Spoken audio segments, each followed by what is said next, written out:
So you will find me saying a lot or talking a lot about doing emotional work and the importance of doing emotional work while you are detoxing your physical body. And that's very simple because when you're detoxing your physical body, and especially once you start going into the deeper tissue and you start detoxing on a deeper cellular level, and especially once you start going into either fruit fasting, juice fasting, or other forms of fasting, dry fasting, a lot of emotions will come to the surface. And typically it can be difficult emotions because it's anger, it's sadness, it's grief. And those are all trapped in your body. Those are not coming from the outside, or those are not coming in through the fasting, but rather the fasting and the detoxing is opening up the body to feel what was there all along.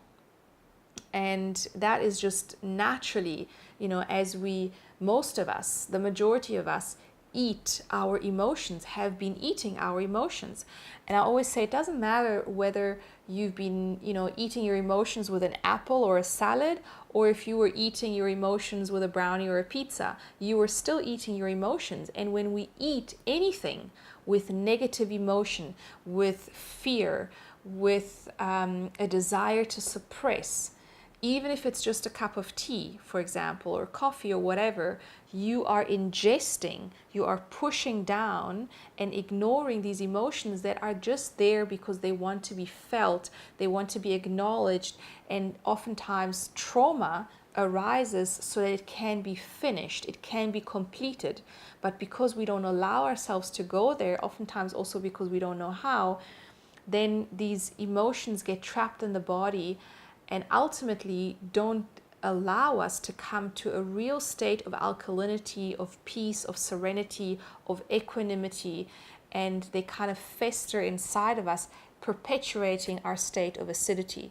So I find it crucial to do the deep emotional work, and it's important to be prepared for that, because a lot of people, and myself included, are not prepared. I wasn't prepared for the depth of emotions that arose during my process of detoxification, and certainly during the process of fasting.